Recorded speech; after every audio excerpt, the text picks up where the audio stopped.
Hello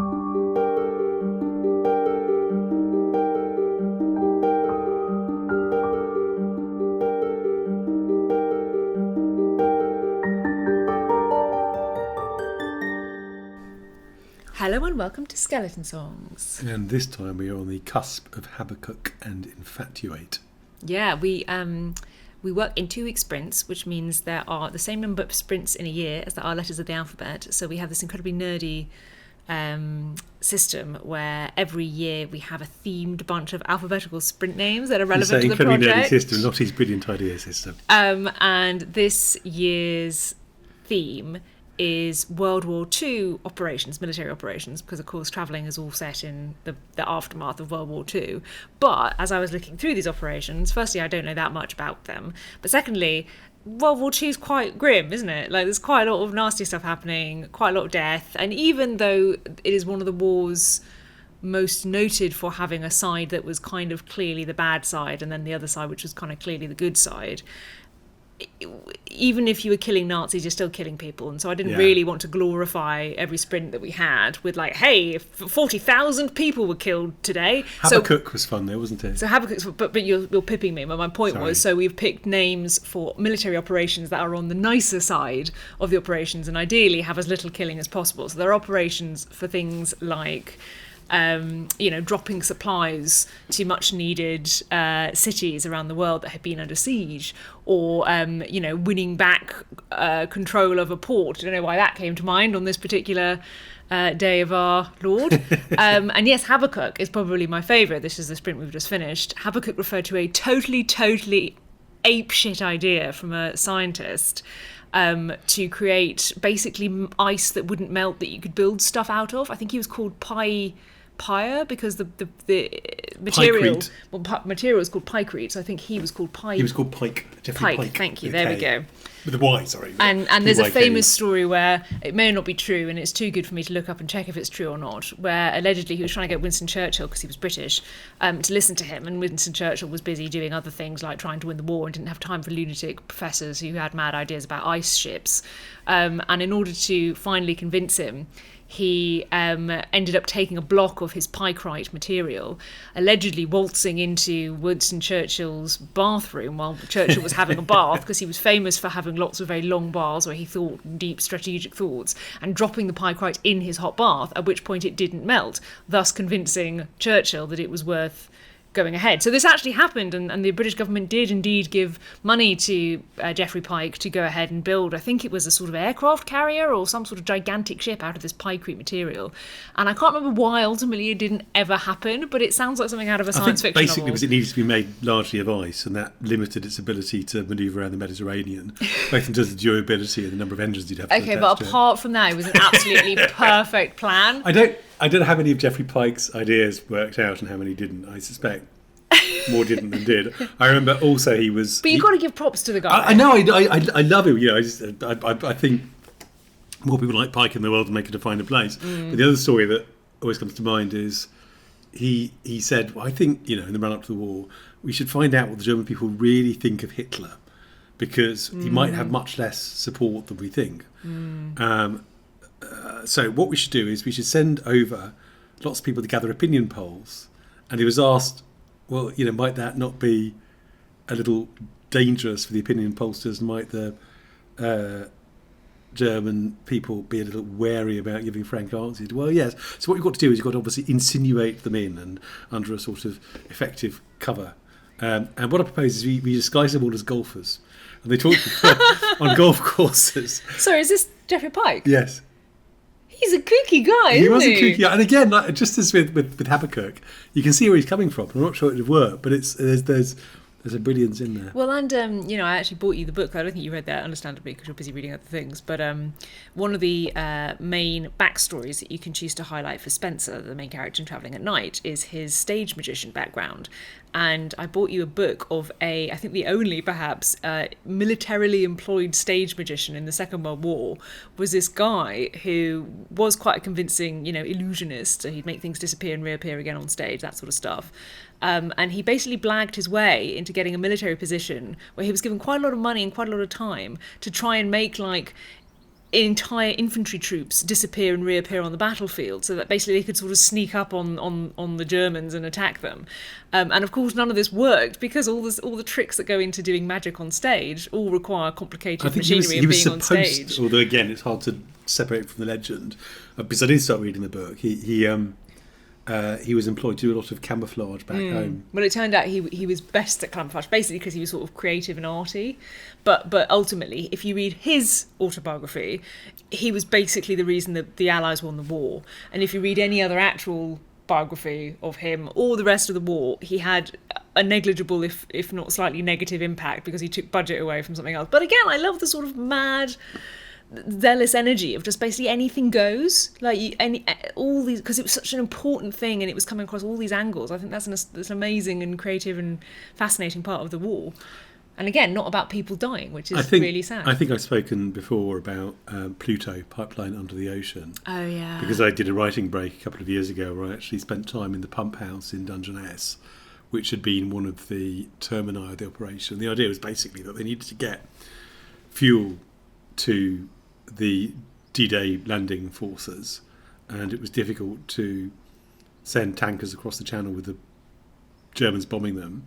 So they hit on the idea of laying a pipeline, a flexible pipeline, across the entire channel to pump fuel through it. If I remember correctly, it actually was implemented, but like a lot of these ideas, it was only sort of modestly effective. The other thing down in Dungeness, which is astonishing, in the heart of what's now an RSPB bird reserve, are these enigmatic sort of orbital curved concrete shapes that look like modernist sculptures, and it was a pre-radar or radar parallel attempt to detect incoming enemy planes, because the idea was they would magnify and focus sound so you'd be able to hear the planes coming into a great distance. And obviously radar ultimately made them completely irrelevant, but the concrete remains. Interesting. Well, I've got more fun facts about the Second World War, but I think we should talk about game dev. Yeah, well, you should talk about all the handsome men you've been looking at for the last 2 weeks. Oh, it's been tough. So one of the things that we've been doing... Alain Delon. Okay, you made me Google Alain Delon, and I said he's totally gorgeous, but in fact he's too gorgeous. You know, I feel stressed about the idea that he might see me, and he's dead, so he can't, and I'm still stressed about it. You don't know he can't see you. Deeply creepy. You just can't see him. If anyone has no idea what we're talking about, Google Alain Delon. He is an incredibly famous, incredibly handsome French actor who was sort of an it guy of the day. And he basically looks like Superman. Like many it guys, a bit of a gangster.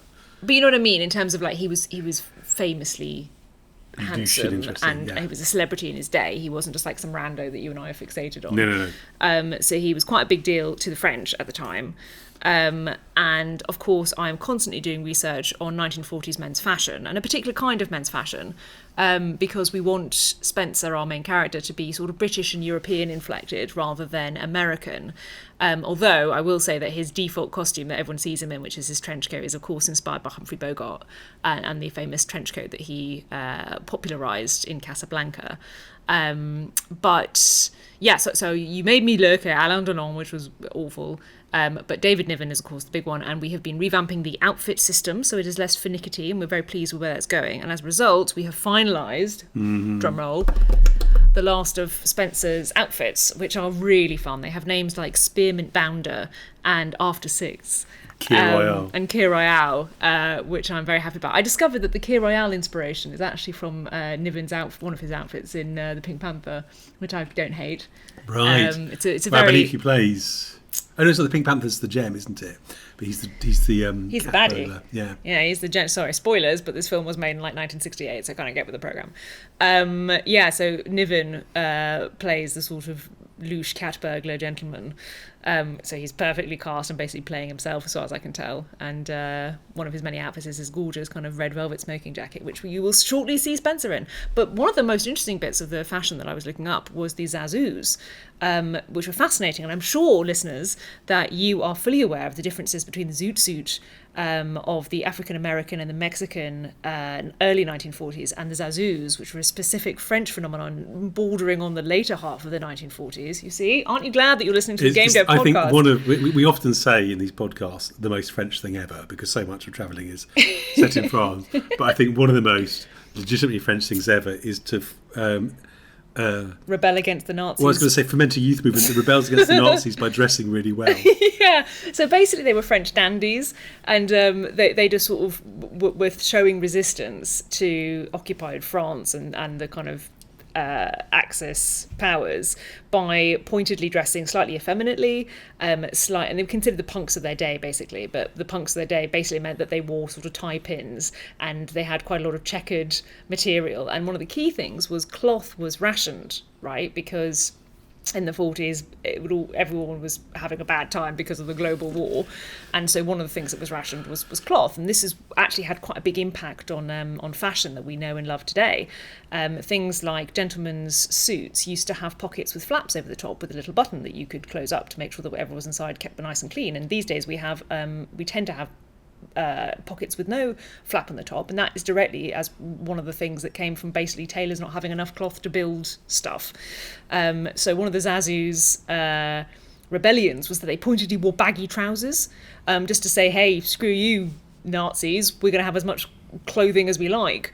And yeah, it was anyway, I had to design something that made Spencer, our very sort of elegant British 50-something gentleman, not look like he was basically role-playing a gangster that had been badly researched. Because one of the odd things about, we were talking about this earlier, one of the odd things about making a game set in a historical context, even if it is an alternate history context, is that sometimes the details you put in really bring it alive and make people really feel that they're in that context, and that's wonderful, and that's an incredible benefit of doing your research as the artist behind the scenes. But occasionally you come across things where you do your research perfectly, you know that this period detail is really relevant and really going to bring it alive, and then you do it and you think, this looks like I haven't done any research at all. It looks like I just sort of thought, I don't know, I'll put some guy in a hat and give him trousers and that'll do. And basically it's such an obscure or unusual thing, or it has been co-opted in some way in the years intervening between the period you're presenting and where you are now, that it's just not going to be received in the way. And, another example of this is often when you're looking at material from the 1940s, some of it is a bit racist. And that's another example. We wouldn't want to put that in a game, because even if at the time the racism was slightly less bad than it is today, it's still not something that we can present as a game being produced in 2026 and say, but it's period appropriate. A couple of really good examples, one of which I think I've told before, but it's too good not to retell. I was reading about someone dropping ice in a bath, because that's the high watermark, ironically, so far. Savage Europe, or After the War, or something. One of the texts I was reading on how awful everything was in the war and how it didn't get better immediately afterwards. There was an account of these Polish women fleeing from the Red Army, because the Red Army did do quite a lot of raping. And they escaped into the West, and somewhere along the way they hooked up with, not literally hooked up with, a prisoner of war, I think an American GI, who got out of a German prisoner of war camp, and this dude happened to be black.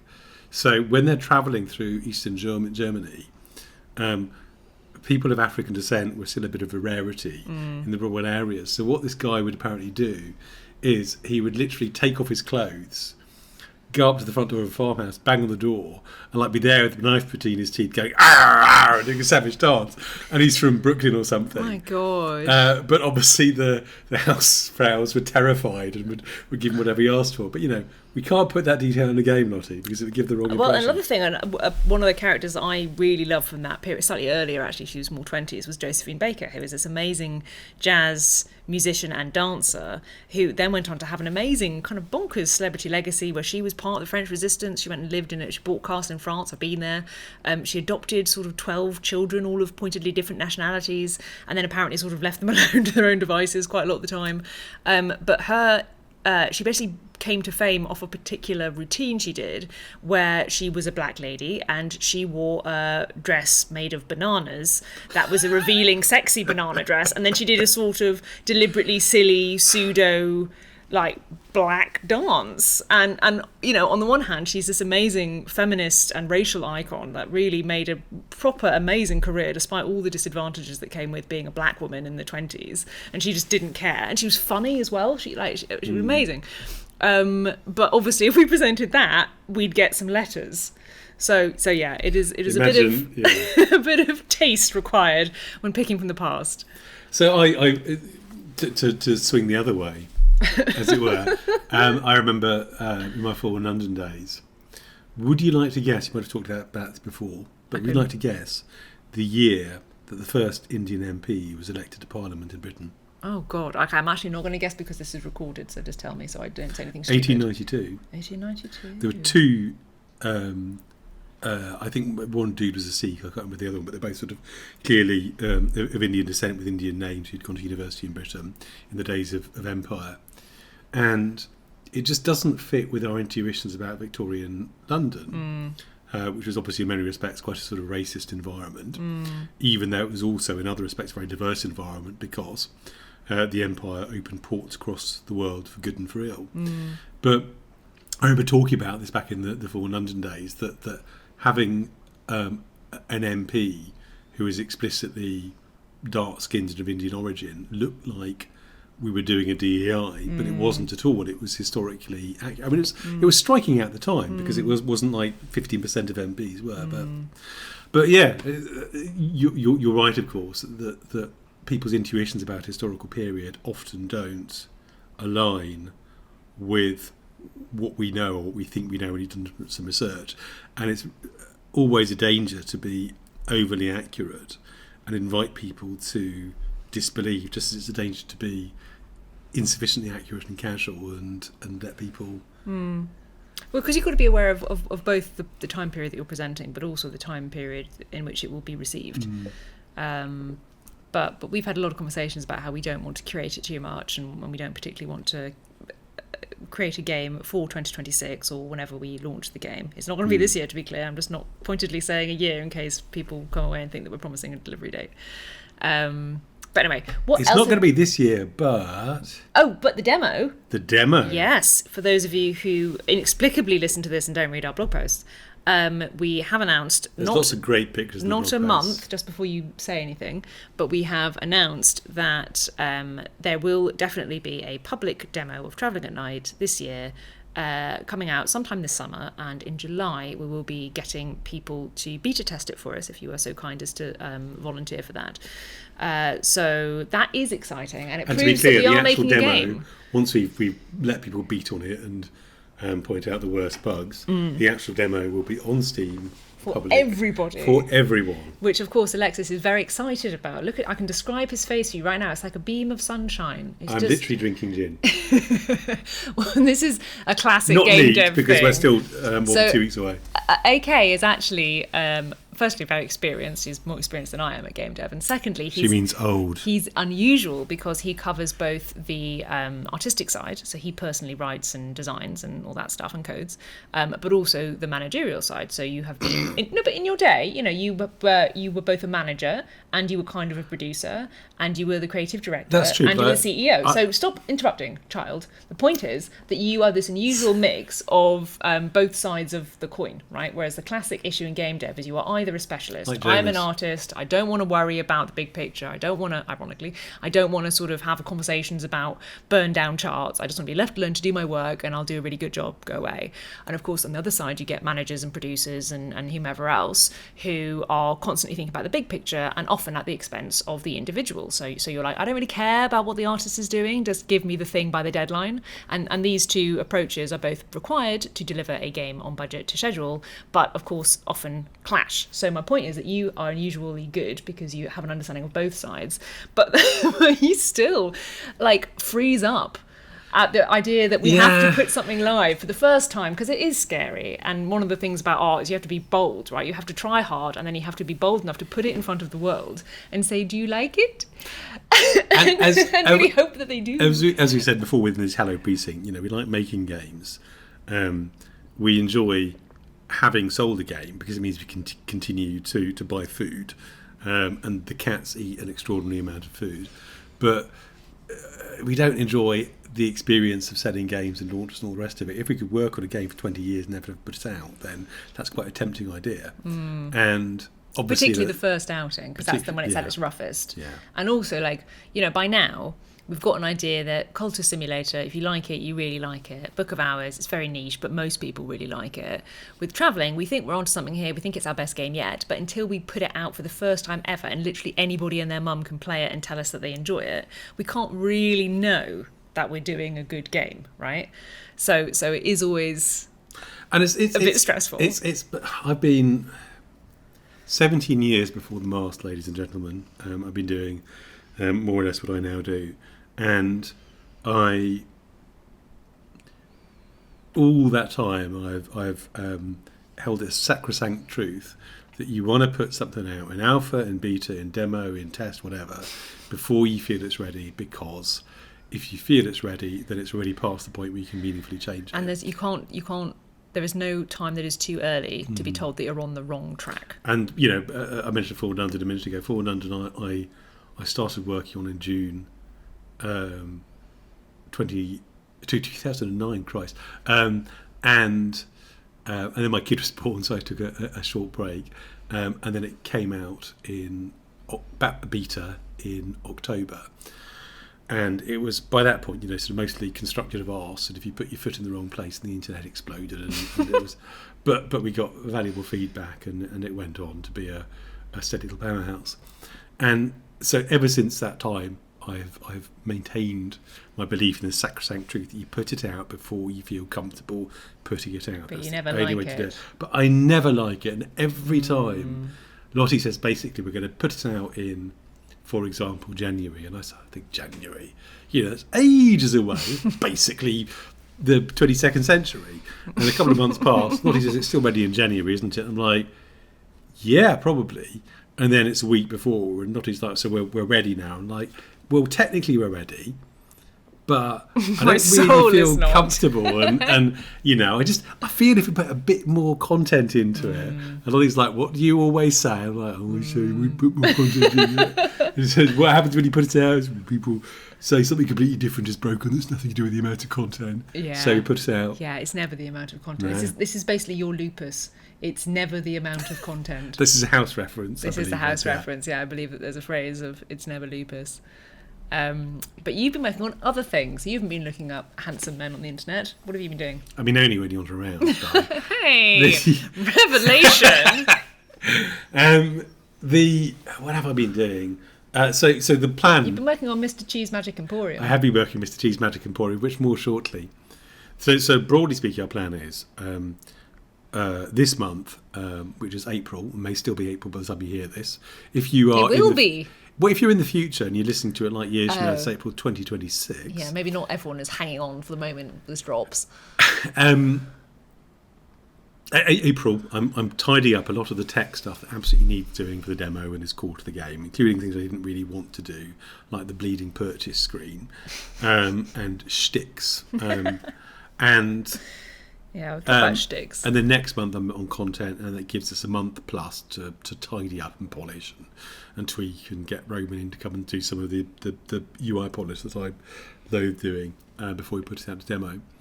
So, Mr. Cheese Magic Emporium, you need to be able to buy and sell things in the game.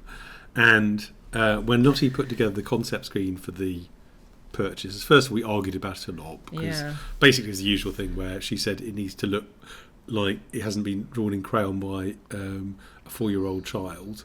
And I say, yes, but here are these 10 extremely good reasons why it needs to have these particular features, these particular ways.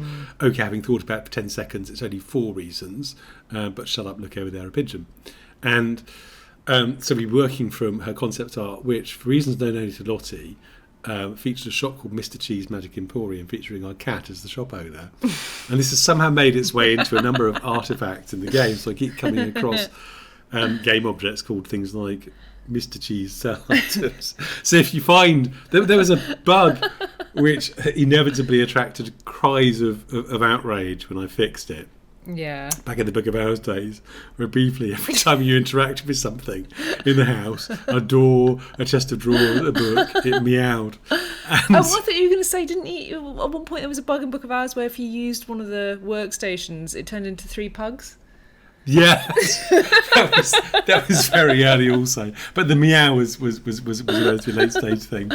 And yeah, because we put the 3 This is pugs. one of the iron rules of game development. Basically, you have to get good at basically doing stuff before you're totally sure that you're doing the right thing. So this is lots of prototyping, lots of mock-ups, yada yada. Sort of like parenting. And in order to do that, you have to sort of make up the content, right? Because describe a I don't know, a purchase screen UI. Fine, okay, well, we've got some content to put in there to make it visually there. Okay, I'll make up some items that you might be able to buy, and I'll make up the name of the shop. And one of the rules of game dev is be very, very careful what you put in as that made-up, mock-up default state, because you're definitely going to change it before the game launches, so it doesn't matter, right? And then inevitably there will be something that you did 2 years ago called Mr. G's Magic Emporium that you either never got around to fixing, or you forgot about, or it is buried in the hierarchy of some Unity scene, and all it takes is a full launch for the world to be able to find it again. So one of the rules is you're not supposed to put anything in that you intend to replace later, unless it is sort of gigantic, neon, impossible to miss, and literally the game could not launch with that because it was such an eyesore in some way. But of course, these things always sneak in, and I'm fairly certain That's the thing. There's Mr. G is one of contention, those. because on the one hand, you don't want these things to appear. On the other hand, you have to make them as visible as possible. So if they do appear, you can root them out.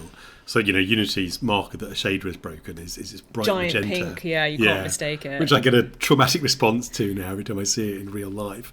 If I see like a magenta wall, I start crying. Well, we still got the default image if an item is missing its image.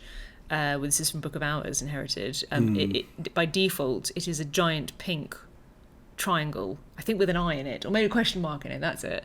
So again, you couldn't mistake that for that's actually what the item might look like. I think that the question mark was quite a good one, because it's in the style of, so it's immediately visible, but it looks almost intentional. Whereas the 3 pugs, I thought, if we got a workstation, we'd have art for. The default art is 3 pugs, and for reasons it would be otiose to elaborate on. We had a workstation far out at sea in the original Book of Hours build, and somebody found out if you zoomed in to the sea, you could see 3 pugs, but real smart. Honestly, one of the things that I now know, having worked in game dev for like 10 years, is that all games are made basically out of shoestring and hope. And so at some point in a game, whatever game it is, whether it's a AAA game or not, they will basically be the equivalent of 3 tiny pugs far out at sea that you're not supposed to be able to find. Or the infamous example, isn't it, of Fallout. Was it Fallout when you're riding a train? Or maybe it was Half-Life. One of those games. When you're riding a train, actually the way they do it is they put a giant model of the train on the player character's head. And actually that's what's going on. Because characters, NPCs, are the things that move. So you have a moving thing, you just shape his head like a train. Yeah. And you don't need to rewrite. But this isn't what you think is happening when you're playing the game. Anyway, sorry, back to, do you want to talk about shticks? Shticks. We found in a game if nothing moves around, and it's a bit like being in a sort of waxworks. Turns out it's quite a rubbish game. Or a morgue. And so Lottie wanted to make the NPCs move back and forth. I did. And there's... and AK got a bit some grumpy sort of about circus. it. Well, the thing is, you can make NPCs move back and forth. It's basically what video games do, is they have things move back and forth. And Unity's full of things to make things move back and forth. Don't overexcite them. It's not ready yet. We don't want a Up frenzy. and down, left and right, forwards and back. And so you can do this, but you need to make it work alongside everything else. So, You do. So if this bloke goes back and forth, does he move in front of or behind things? Much harder than you might expect to answer that question in a game that's basically 2D, pretending to be 3D. What about if he moves based on a conversation you've had with him? He runs across the room to start a conversation with you, or you have a conversation with him, and he says, "I must check in my desk," and he walks across the desk. So what you say is, in the game, you move from here to here, but then somebody's moved here when they're fixing all the sort orderings. So I just wanted to build a nice, robust framework where people do certain kinds of things, like move to a particular point, or do a particular animation. And we've now got that robust framework in the game, so we'll see sort of 15% less bugs. And the things they do are called shticks, because shtick is a great word. Like many great words, it comes from the Old Yiddish. particular So facility many good for words. felicitous coinages there. You know, kvetch literally means to like sort of squeeze something out. So you've squeezed like a ketchup bottle, you're kvetching it. That's great. Anyway, but one of the shticks is called Mariner, because one of the things NPCs offer. So okay, now let's go back a step. There's lots of places in the game where basically you enter a particular area and a conversation triggers to say, you remember what you're going to be doing, don't you, bozo? Or you're not allowed through here because there's a sanitarium orderly asking you pointed questions. Or you've arrived in town and all the lights are switched off. Spooky, isn't it? And what we found is the player's bimbling around and suddenly the dialogue tree looms up. The dialogue panel looms up like a sort of falling tree on a road in the middle of the night. And people's reactions, "Ah!" So we realised, of course, what we need to do is give them some warning that's about to happen. One of the ways we can do that is paint stuff in the world in our non-diegetic Dogville style. So you can see there's something on the road ahead that says "Welcome to Antibes." When you walk across it, you get into a conversation. That works okay. And the other, of course, is what you see in a lot of games, which is you're walking down the street thinking, where can I sell all these thorn apples that I took off the kobold I murdered? And someone runs up to you and says, "Quick, you must come to the castle where the Lord requires your attendance." But what they do is they run up to you at triple speed, so you can't get away. No, you're going to talk to this munchkin, whether you like it or not. But you have some warning of what the hell's happening and why, in the middle of your complicated music about thorn apples, you're suddenly talking to a munchkin. So we added this, and we called it the Mariner shtick because if you know your Coleridge, Samuel Taylor, born the same year I was, but 200 years before, then you know that a rhyme of Ancient Mariner, this Ancient Mariner comes up, hence the rhyme of the Ancient Mariner, you see, comes up to wedding guests and he stops one of the three and he fixes him with his glittering eye and he tells them this whole story. So that's what the NPCs do. Sometimes. Literature. Your turn. Well, I was going to say the Mariner shtick is, I think, infamous in Bethesda games particularly because they clearly have the same logic, right? Which is you don't want to basically ambush the player and suddenly a dialogue window.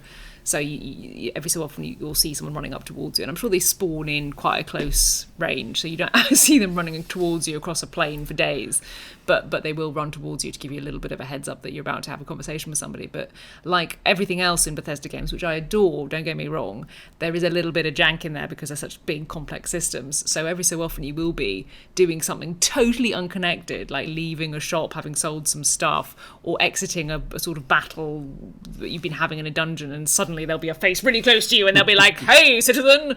And so yeah, fairly certain that logic is firing. Remember playing the non-correctly Skyrim DLC when the dragon cultists are all coming up to you and saying, "False Dragonborn, we're going to give you what for." Yeah, I did the typical Skyrim thing of looting a Dwemer ruin. They're so fun. The thing about Dwemer ruins is they're full of Dwemer. Yes, full of valuable objects, many of which are not that valuable, but they're too valuable to leave behind, and they're also quite heavy. I was just going to say, they all weigh a bloody ton. So, pause because the door just went. Okay, we think that we're recording again. That looks like it's good. Houston, all is good. Definitely nothing happened. And no time's passed for anyone else. No time's passed at all. That's quite spooky. It's like that. I've totally forgotten what we were talking about, though. We're talking about the time I was playing Skyrim DLC and I've been looting at Dwemer ruins. So crammed every crevice with heavy semi-valuable objects and then drunk some drugs that made me very strong briefly, so I could fast travel. Absolute classic. Back to Whiterun. Waddle back towards, So many people nodding in nostalgic familiarity at this. So I got through the gates of Whiterun and exactly the thing you're talking about, suddenly I'm sort of my the camera goes strength potions worn off, so I'm sort of wading towards the blacksmith so I can sell all this dwarven junk. And suddenly the camera zoop, and there's this flipping dragon cultist saying, "False Dragonborn, prepare to die." And I'm like, mate, I'm end game. I'm stuffed with magic weapons. They're all made of actual dragons. Just can we do this later, please? I just want to sell my stuff. No, we're going to fight. So what I have to do is drop all the stuff I'm carrying in the street because Bethesda generously allowed me to pause while I vacate my inventory. One hit this infuriating spawn, and I have to pick everything up and go back to. It's tough being a hero. Was I a hero? Was I a tomb robber who would murder somebody in the street? I think you were a hero. I feel that's the fantasy. What were we talking about? Oh yeah, Because of Styx, Ancient Mariner. That's right. Purchases. So we now got a working purchase screen. I wouldn't say it's an attractive purchase screen, but it will be attractive. That's because I haven't had at it yet. Exactly. Yes. And you need to give it a makeover. Makeover. But this week was the first battle test of one of my typically idiosyncratic creative decisions. If you are buying things in a game, you generally only have one currency. Why? Because anything else would be stupid. Because why would you make the world complicated by having currencies you happen not to have in your pockets, or languages you can't speak, or any of that? But I thought what really incarnates the field of post-war Europe is travelling around, worrying about currency controls, and changing all your stash into Swiss francs you can get across borders. And so we implemented a much simplified version of the fragmented currency situation in Europe. And what we realised, we sat down beside the purchase screen, is this is a bleeding nightmare, because some merchants, will only take certain currencies. All of them will only pay out in one currency. Basically everyone wants dollars and American cigarettes and Swiss francs, and some people are happy with British pound sterling. And when you cross the Iron Curtain, when you pass through the Iron Curtain, obviously things are very different, and nobody will take dollars, and it's a black market. So we need to do all that. Then we need to make that fit in an interface. And obviously purchase screens come in about 2 or 3 flavours that everyone's very familiar with, because they're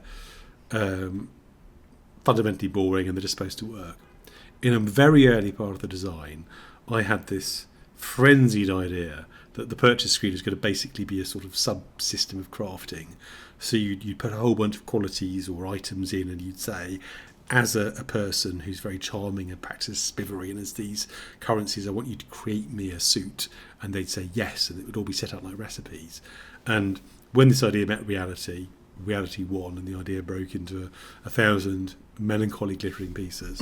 But the shards of it, as ever, we preserved, and we built it, and you've now got it a fairly straightforward way of saying, look, I've got some Swiss francs, I've got some francisques, the alternative alt history currency used by the Vichy Republic, the Vichy state which survived, and I want to use these to buy some razor blades. Can I please do that? And the shopkeeper says yes, and I made it fairly easy for you with just a button you can click and another button you can click.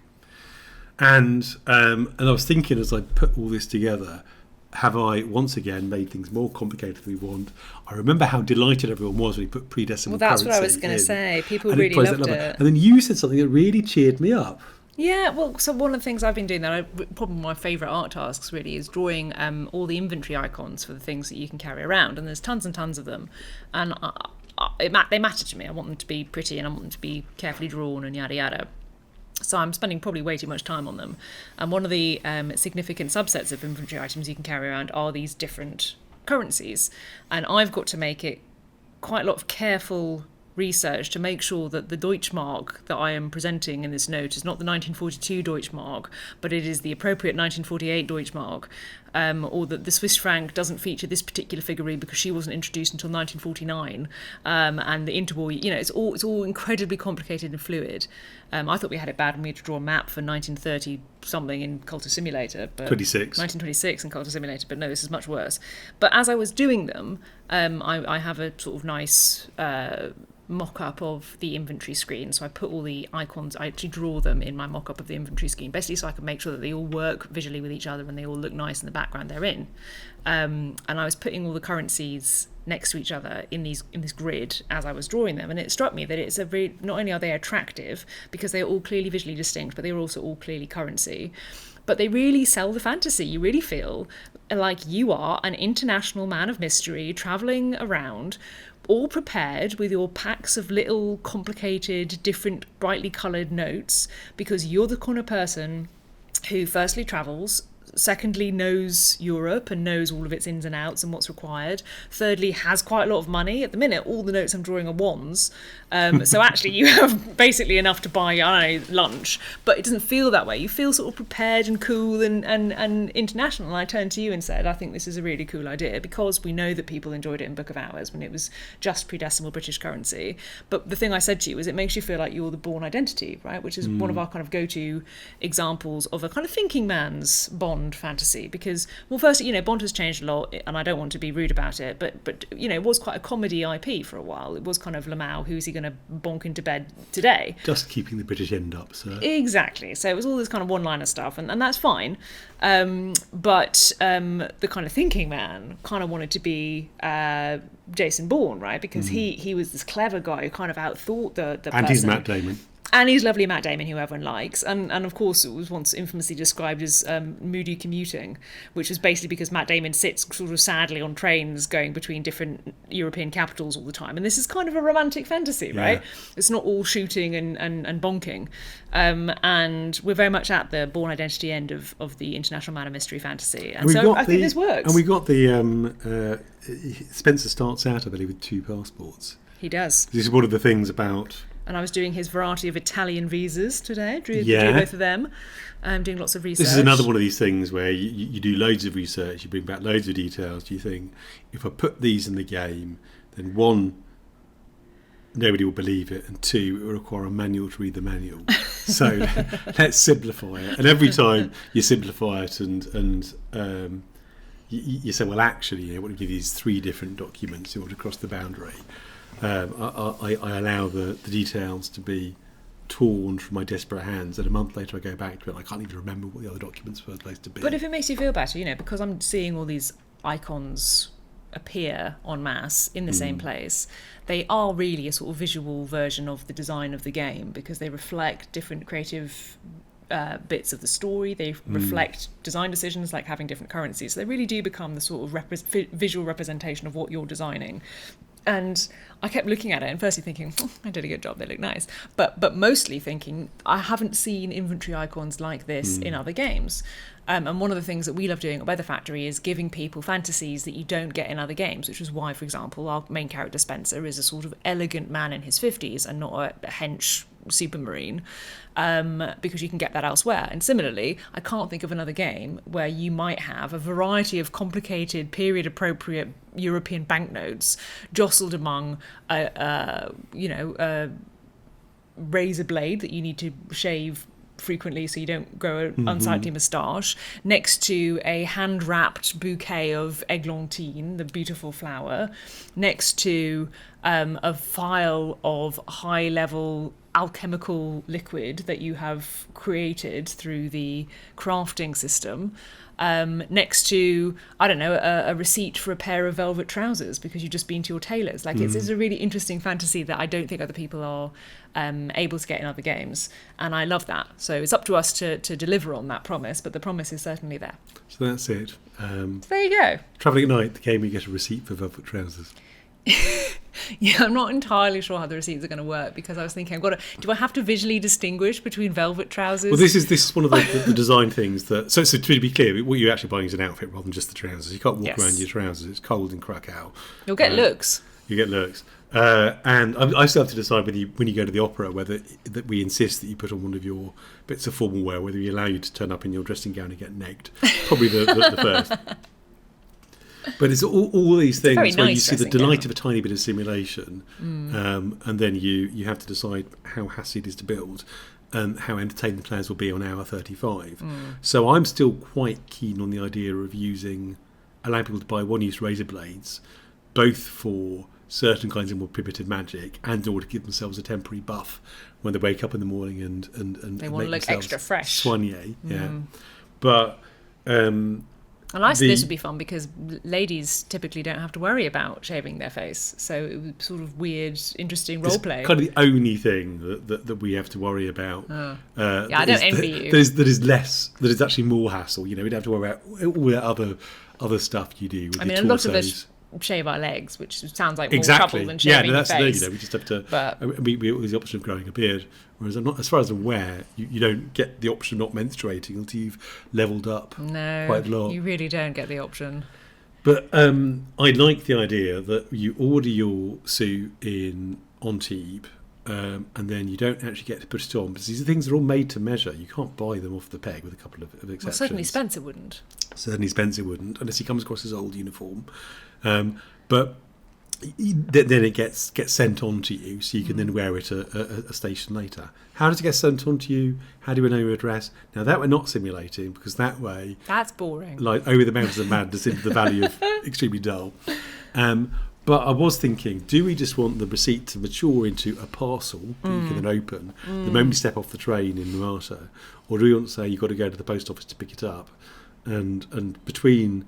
One is fun and one is make work, isn't it? Well, that's the thing. One is fun. But which is the one? One is also... I was quite surprised by how, especially once I'd sorted out the UI a little bit, people like the idea of ordering things in book of hours that then arrive a month later, because it does provide some anticipation. But also, we don't necessarily have a post office in every destination. So. I'm just going to upgrade that. We definitely don't have a post office in every destination, and if we do, that requires quite a lot of redrawing. So currently... Well, you have a little post office. Just a little cutaway. We have a thing. Well, to be No, I think be that probably decided. quashes it, because again, it's too much hassle, but it might be...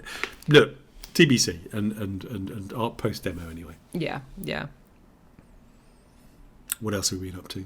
God, I can't remember. Sorry, I'm busy in the sort of post-furious fog of having set up meta ads, so I can't think of anything other than... I cannot tell you, ladies and gentlemen, how enraged Lottie gets about having to deal with Facebook ads. Well, I don't, so one of the things, obviously I do the art, but I also understandably, to be clear, do the marketing, and our favourite place to put ads is Reddit, because it's got really good targeting. We use Reddit, actually as humans ourselves, so we understand it, and it's got this really nicely done system that is initially a bit bamboozling, but it's a very elegant system. So good job, Reddit. You can have my money, but. Facebook ads are something we should be doing, because it's a huge reach, huge number of people there, yada, yada, yada.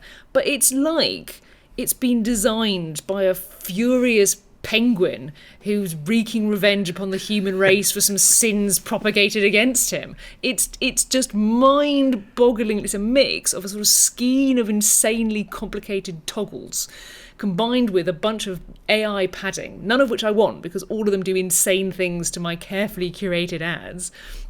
And then at the end, it throws some sort of mad error because of something it sort of failed to mention. So the whole experience is basically like grating your own face.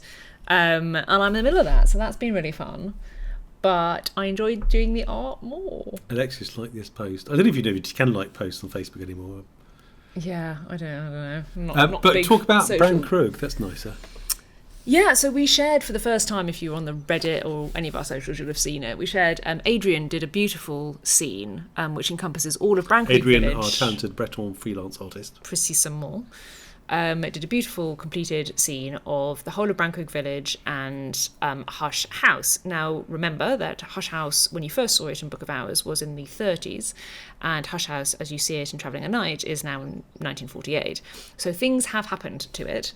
Primarily, the Earl's Yew has grown to truly gigantic proportions and has started overtaking the house in many ways. So you can only access parts of it, basically, because the rest of it is coiled up in the yew's gigantic roots. But it's a really beautiful painting, so good job, Adrian. And it also seems to really elicit sort of this nostalgic happiness. We really saw a surge of emotion from people when we shared it, and they said, "Oh gosh, it's like meeting an old friend again."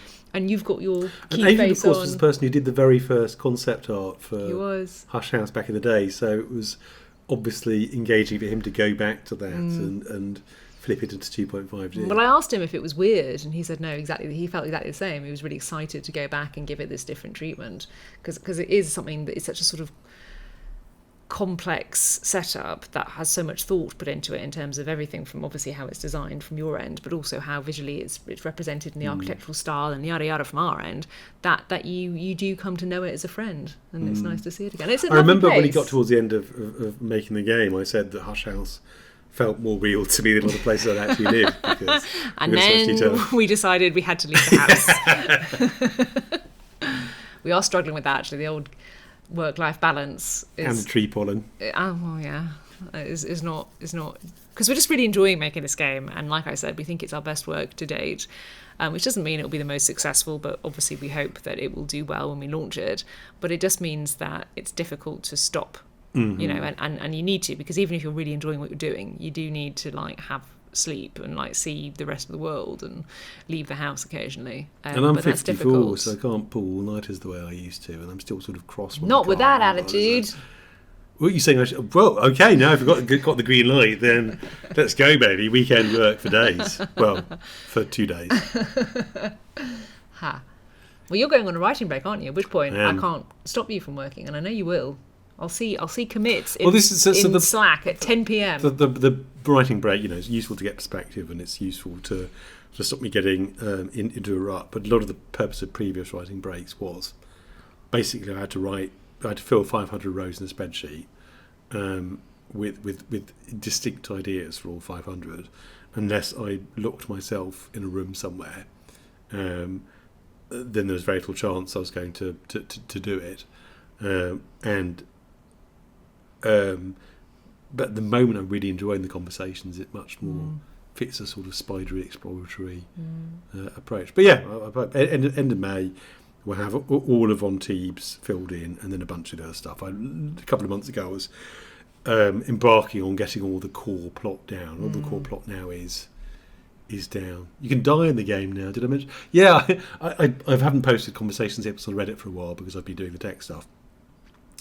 But every so often I post conversations that I spent hours labouring over, and you know, basically gets more upvotes if it's got a fart joke in. Or a hot girl. I posted one on the other day that got more upvotes than any of my previous 3 posts. It was just a picture of a GitHub commit. That is a change to the source code of the game that is then committed to our source code repository that just says Spencer can now die. Apparently people love that. But he can now die, yeah. He can keel over. Of a variety of interestingly named status issues. So the key thing is to be able to distinguish between chrysophoria, chrysolagnia and chrysolepsis. Which one is worst? Well, I know this because I did the icons this month. Yes, you do. So that's not fair. Insider trading, can't be doing with that. But yeah, you got the old Chrysos, which is fascination. You got to manage dread. That's the classic evolution of what is it, sort of something despair. I know that's the worst one for dread. Yeah, weariness and pain and traces where he'll sneak up on you and pop you on the head and take you off to somewhere where gentlemen speak to you urgently and oppressively. Yeah, exactly. So you've got to manage all these things. Otherwise, game over. But we still want to be a nice game, but it needs to have some sort of peril for you to manage. Otherwise, it would be boring, which we don't want to do.